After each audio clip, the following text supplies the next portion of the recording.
Thiel and the Antichrist. This is indeed what is currently generating so much attention and controversy around Thiel, as he's been preaching about the Antichrist for quite some time. I actually had the privilege, or lack of privilege, of witnessing one of those presentations in person as Thiel came to Paris in 2023 for the 100th anniversary of Girard. And he offered already a presentation that was accelerationist and transhumanist in orientation, arguing that whatever democratic governments are doing is not enough. And not enough being the mantra that was repeated during this talk. I remember thinking, was electing Trump once not enough? And indeed it wasn't, since he had already placed J.D. Vance as vice president. Now, remember that Thiel is an accelerationist, and so for him, the solution to the problems that humans will have to face in the 21st century, from terrorism to climate change to the use of, or abuse of AI, will come from technology itself. And with the notion of the Antichrist, therefore, we shouldn't imagine the devil, or even Nietzsche's conception of the Antichrist. He argues that the Antichrist will come under the cover of peace and safety. That is the slogan that will be used by the Antichrist. And he identifies potential Antichrists in a number of figures who are actually trying to slow down technological acceleration. Figures like Greta Thunberg, who's standing up for the climate, or philosophers like Nick Bostrom, who is warning against the dangers of AI. So these are for Thiel the figures, among others, that can appear under the rubric of the Antichrist. It's obviously a mechanism that is designed to generate fear and paranoia, since the Antichrist appears under the mask of goodness, if you want, peace and safety. And this has been noted in a number of podcasts that are now circulating. And I would like to step back and actually show that Thiel's concern with the Antichrist has a much longer history, and it's not a recent invention. It goes back to a conference at Stanford in 2004 that Thiel helped organize in the presence of René Girard, titled Politics and Apocalypse. And the papers presented at this conference, including Thiel's paper, were collected in a volume with the same title, edited by Robert Hamerton Kelly, an evangelical theologian who shares some of the apocalyptic views with Thiel, and also a Girardian. Now, Thiel's paper was called the Straussian Moment, and it's not necessarily a pleasant read, but since it contains so many of the ideas that are now center stage, both in the sphere of far-right politics and technology, it's worth paying attention to. And once again, the idea is loosely linked with an apocalyptic bent that is internal to Girard's mimetic theory. For context, Girard came of age, of intellectual age, in the wake of the Second World War, so the risk of nuclear escalation is something that worried Girard and many of his generation. And in the wake of 9/11, this pessimistic, apocalyptic tendency in Girard's thought was accentuated. He argued about the dangers of war escalating to extremes. And this is an idea that he developed in his last book, Achever Clausewitz in French, because it is devoted to the Prussian officer and theorist of war, Karl Clausewitz, and in English translated as Battling to the End. In this book, Girard takes Clausewitz's notion of abstract war, in which two enemies are exactly alike. And Clausewitz argues that in an abstract war, where the enemies are exactly alike, mimetic doubles if you want, violence is bound to generate a reciprocal logic that will escalate violence to extreme, leading it to an annihilation of both parties. Now, for Clausewitz, if you take the time to read Clausewitz, this is an abstraction. Abstract war, as the term says, is not real wars. There are a number of frictions in real wars that slow down the logic of escalation and make this logic what he calls a fiction. But Girard, in the title Achever Clausewitz, and in French, achever means to finish, but also to finish off. He pushes for this idea of abstract war, and he says we have to have the lucidity to say that humanity itself tends towards annihilation. And he says that the trend towards the apocalypse is humanity's greatest feat. So there is an explicit apocalyptic bent to the late Girard that implicitly or explicitly casts a shadow on Peter Thiel as well. It certainly does in the contribution to politics in Apocalypse, titled The Straussian Moment, because Thiel engages with Girard, explains Girard's theory of rivalry and the centrality of violence at the origins of culture, and then he addresses the problem of nuclear escalation. He says, nuclear weapons pose a horrific dilemma, but one could just barely imagine a nuclear standoff in which a handful of states remain locked in Cold War.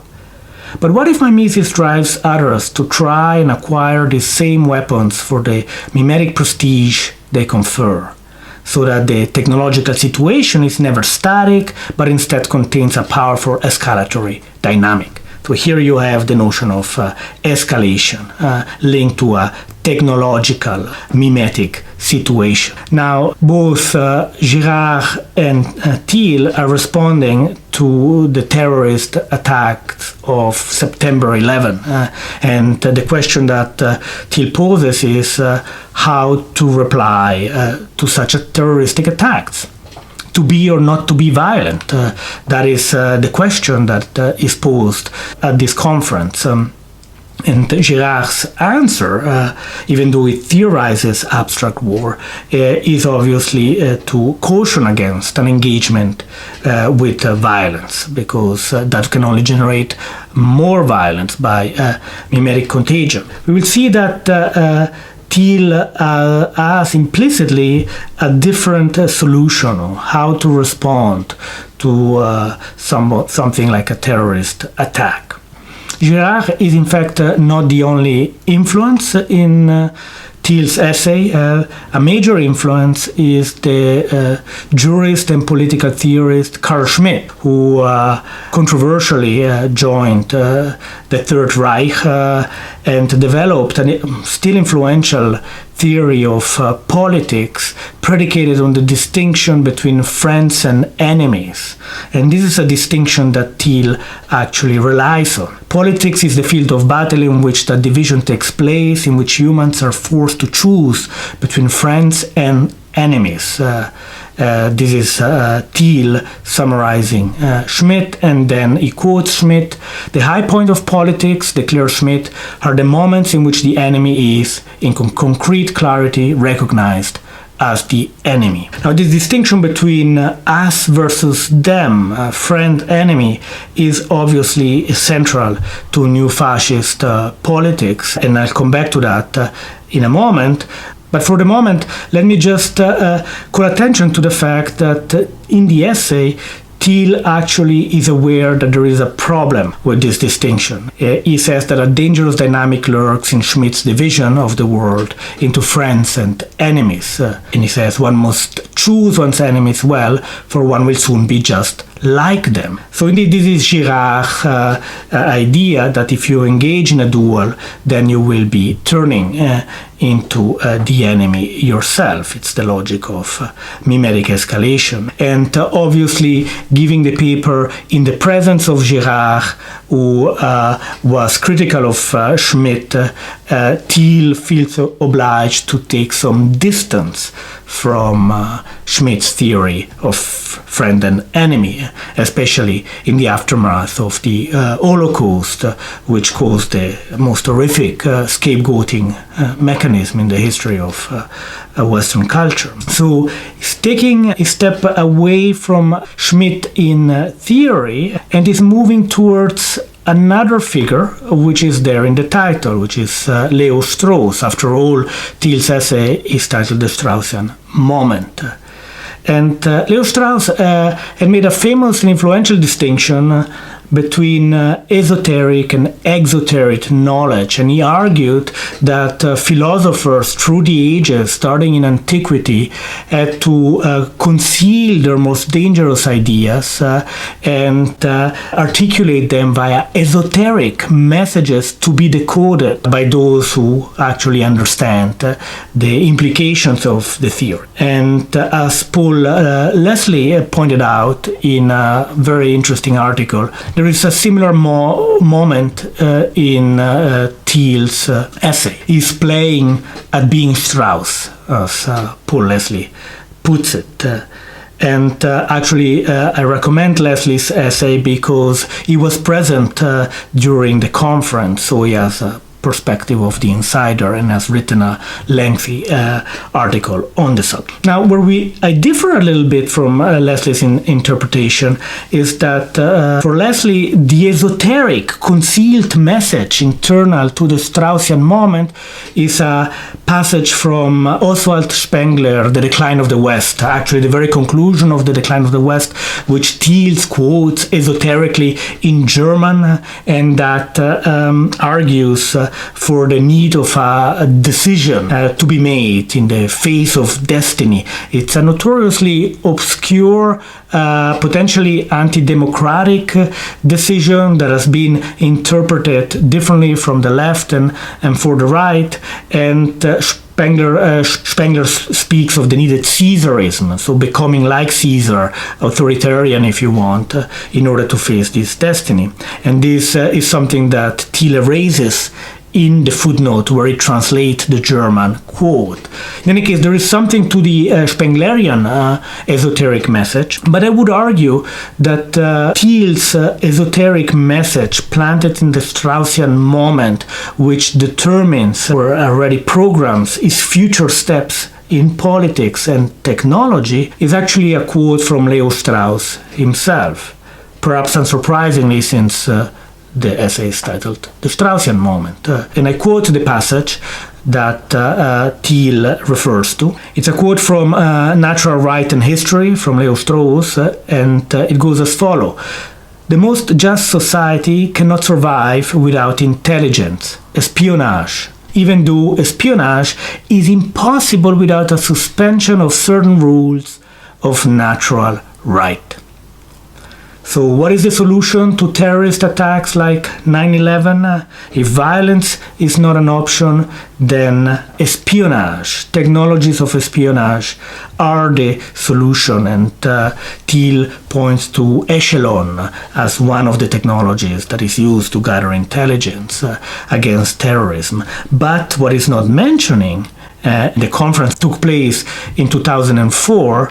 What he doesn't mention is that in 2003 he had founded precisely such a company, a technology of espionage with the potential to suspend certain rules of natural right. So we'll turn to that in a moment. You will have guessed what that company is. Before doing so, just a last point about the Antichrist, since I promised that I would say something about the Antichrist. actually the inspiration of the Antichrist idea that it will come under the phase of peace and security. The inspiration is not Girard, it's not Strauss, but it's Carl Schmitt. In fact, Thiel quotes a passage where Schmitt says that the Antichrist would surreptitiously take over the entire world at the end of human history by seducing people with the promise, you will have guessed it, peace and security. So this is 2004. The essay appeared in 2008. Thiel has been talking about the Antichrist with increasing intensity in the last year, starting in 2023 and more recently. And it is indeed Schmitt's idea of the Antichrist that is driving Thiel. And remember that Schmitt's politics is a politics that is founded on the distinction between friend and enemy. So the hypothesis then is that the distinction between friend and enemy will remain fundamental to Thiel's technologies of espionage that he had announced explicitly in the Straussian Moment, and to which I turn in order to conclude.